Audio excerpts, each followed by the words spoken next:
I have a few things I want to tell you.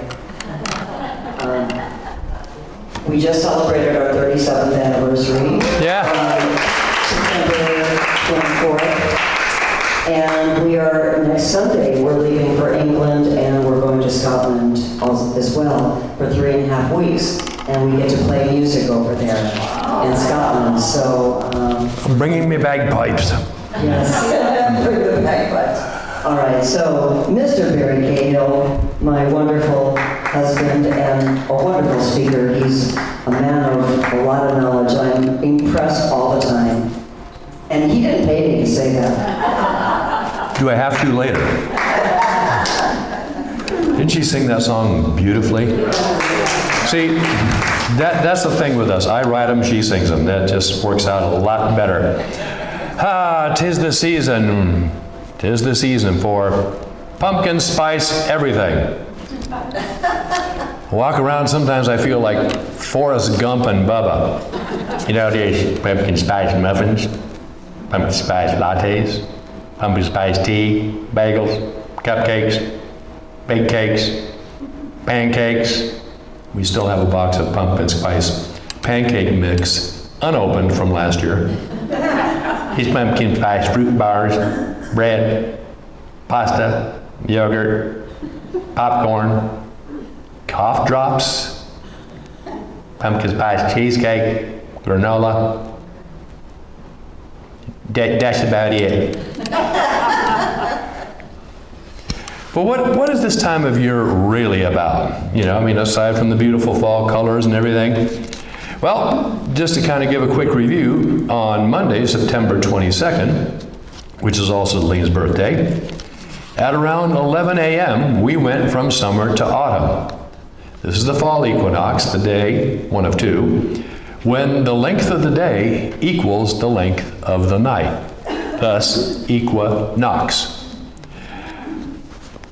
It is a very significant event, especially for our ancestors. Many of the ancient Neolithic stone circles were used to predict when the equinox would be and to track celestial events that would happen at sunrise or sunset on that very auspicious day.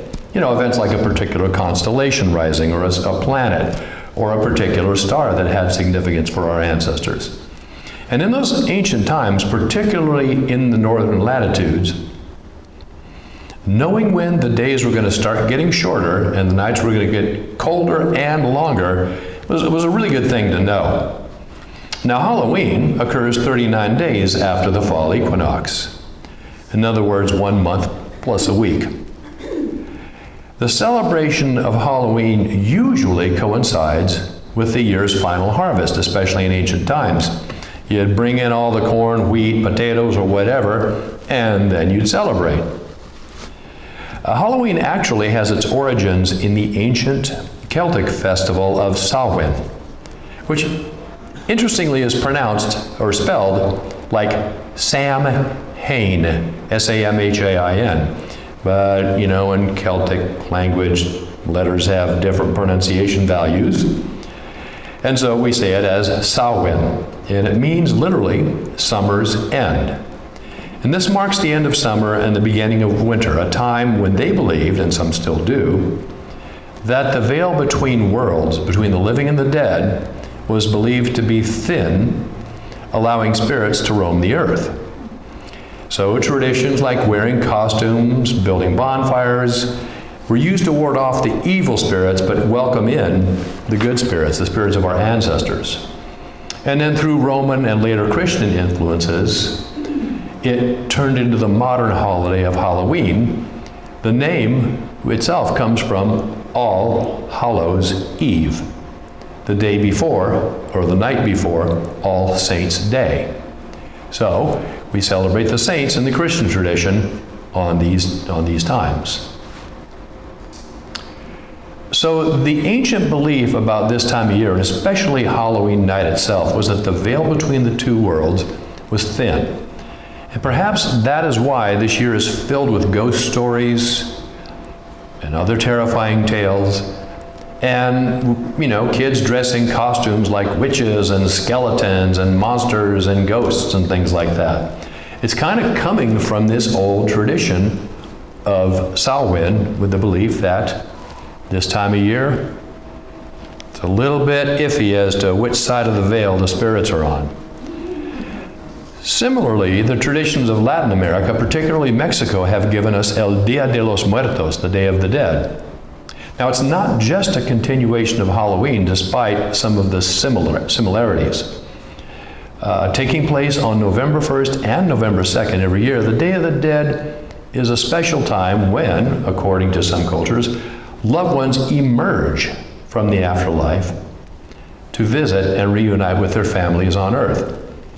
You could say that the kind of dividing difference between Halloween and Dia de los Muertos is that on Halloween, we can most easily reach up to our deceased ancestors, and on Dia de los Muertos, the ancestors can reach down to us. And that's the essence of my talk today. Now understand, I'm not suggesting that we have a seance or anything like that. However, my guess is that pretty much everyone in this room has a departed loved one, perhaps a brother or sister or parent, a close friend, who they would really love to communicate with. And if that's the case for you, this happens to be the best time of year to make an attempt at that. If that's not your cup of tea, well, then you can go get a cup of tea or something. But that's essentially what I'm going to talk about, because I really believe that this helps us expand as beings if we can develop that part of our ability to reach across, especially when it's easiest this time of year. One of my favorite authors is Dr. Raymond Moody. He's written several books on what he calls the near-death experience, a phrase that he coined and is in common usage today. And in his fifth book, Reunions, he talks at length about people having visionary encounters with departed loved ones, which is, by the way, the subtitle of the book. While he does not specifically mention these happening during pumpkin spice latte season, I believe it's compelling that communication across the veil is not only possible, but can be created in the right circumstances and conditions. So I'm going to kind of do a little book report here, if you'll kind of indulge me a bit, because this is really, really good news you can use kind of stuff. Okay, so he starts out at the very beginning of the book. Delene, would you get my other glasses out of my kick? See, when I do my talk, I blow it up to 16-point font. Now I'm back to like 10, and it's all a blur. So if you wouldn't mind.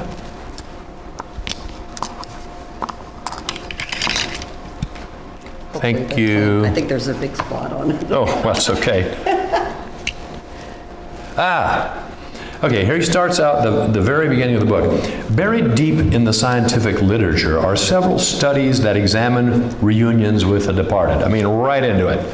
Oh, by the way, signed copy. We went to a seminar of his years ago. The first study that I'm aware of was called A Consensus of Hallucinations, conducted in 1894. This fascinating work, led by Harry Sedgwick, a member of the Society of Psychical Research in England, imagine they actually had such a thing, asked 17,000 people the following deeply personal question. Have you ever, when believing yourself to be completely awake, had a vivid impression of seeing or being touched by a living being or inanimate object? A yes answer led to a face-to-face interview with one of more than 410 volunteers who worked on the study. More than 2,000 people answered in the affirmative.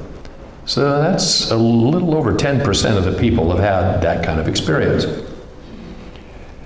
When obvious dreams and delirium were ruled out, the number of people who actually had apparitional visions was 1,684. These accounts of encounters were benign and short in duration, usually lasting less than a minute. Many of the apparitions were seen in a medium similar to a mirror. Kind of earmark that one. Gazing into a mirror. Now, Raymond Moody, having read this, decided to do some experiments like that on his own with volunteers. He goes on to say about that, the powerful and vivid quality of the apparitions made me think they fit into a category of paranormal experience known as visions. St. Paul's vision of Christ on the road to Damascus is one such example, as are the voices of angels that Joan of Arc heard that eventually led her to command the French army. These visions have occurred throughout history to a variety of people. Abraham Lincoln, for example, saw a double image of himself in a mirror at his home in Springfield, Illinois. One image as he was lying on a couch, the other looking ghostly pale, like a dead or dying person. What amazes me is not that President Lincoln had the vision, but in fact that he was willing to talk about them. I mean, for a politician to talk about such an experience today would surely doom their political career. But wait, there's more. So, he talks about this state called hypnagogia. Now, hypnagogia is traditionally thought of as the twilight state, a state that exists between normal waking consciousness and sleep. In hypnagogia, a person sees what is being dished up by their subconscious. I think is a really interesting way to put it. Sometimes it may just be flashes of light or color, or vivid dream sequences. At other times, these clearer-than-life images have a very powerful significance. In this condition, the hypnagogic state is reached when a person is literally walking around and performing. Let me start over on that one. In this condition, when the hypnagogic state is reached when a person is literally walking around and performing usual tasks, it has been used and reported, for example, the sighting of little people in Ireland or fairies in other parts of the world. So he decides to conduct his own experiments with this. And he says, a high percentage of the normal population has experienced of vivid imageries at the point of sleep. Sometimes these take the form of colorful images or surrealistically distorted events. The hypnagogic state has been used by some creative geniuses to solve problems. One who used this technique in his creating process was Thomas Edison, who would frequently catnap in his office when searching for solutions. And if you have read Think and Grow Rich, you know this story. One problem that he faced is that it's very easy to drift into full sleep from the hypnagogic state. Once asleep, one tends to forget the images encountered. To overcome this problem, Edison dozed off with a steel ball in each hand. On either side of his chair, he placed metal dishpans. When he started to slip into unconsciousness, the balls would fall from his hands and clang against the pans. He would then awaken with the memory of his hypnagogic experience still intact. He got many of the solutions to his inventions from doing this. They just seem to come out of the infinite state. So anyway, my own encounter with mirror gazing, after conducting a number of mirror gazing sessions in which apparitions were facilitated, I decided to try to have one myself. This is Ray Moody talking now. The result was a personal encounter that has totally changed my perspective on life. I chose my maternal grandmother as the person I would attempt to see. I was born during World War II, and my father was shipped overseas on the day that I was born. He didn't return for 18 months, which left my mother's mother to assume many of the duties of parenting. She did a wonderful job, and I always considered her to be a sweet, wise, and understanding person who loomed large in my life. I have often missed her in the years since her death and would gladly visit her again in whatever form she took. I spent many hours one day preparing for a visionary reunion with her. I brought dozens of memories to my mind and looked at photographs of her, evoking a deep sense of her tender kindness. Then I went to a place I call the apparition booth. And by the way, there's some really good YouTube videos online if you want to check this out. He tells you how to set it up and everything. But it's basically mirror gazing. I gazed into the depth of a large mirror, offset in such a way that I gazed into a sort of three-dimensional clarity. In other words, you don't want to see your own reflection, you tilt it. I did this for at least an hour, but felt not a twinge of her presence. So I finally gave up and assumed that I was somehow immune to visionary reunions. But later, as I unwound from the experience, I had an encounter that ranks with as one of the most life-changing events I have ever experienced. Now keep in mind, this is a guy that wrote the book on near-death experiences. What happened altered my concept of reality almost totally. I now understand the sentiments expressed by many apparition watchers that they don't feel like the same person after it happens. I was sitting in a room all alone when a woman simply walked in.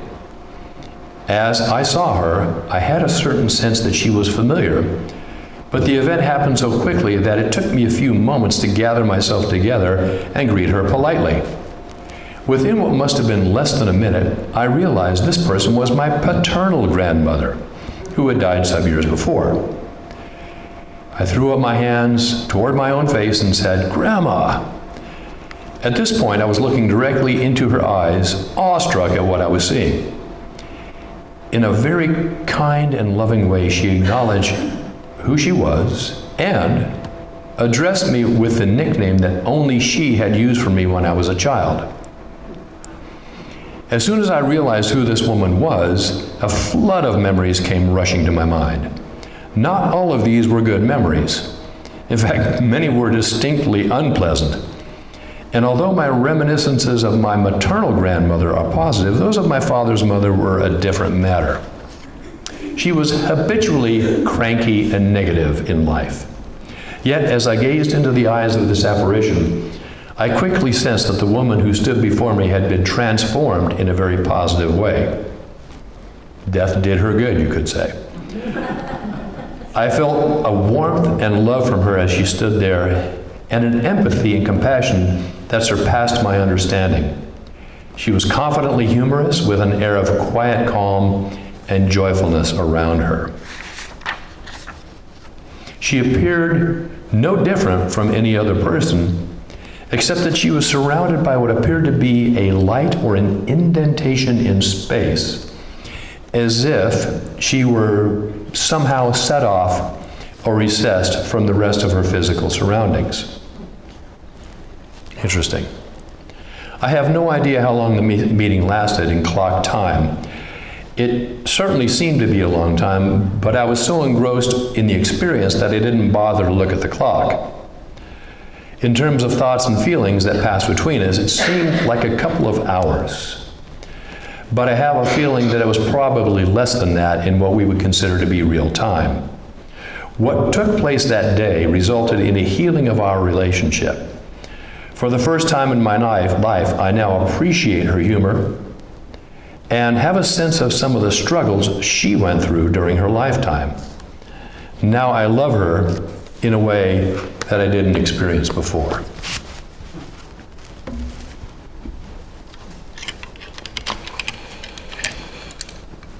In the book, he goes into quite a bit of history about the practice of mirror gazing, and this was quite commonplace in ancient Rome and Greece. They've even dug up artifacts, and I remember Raymond Moody saying this in our seminar.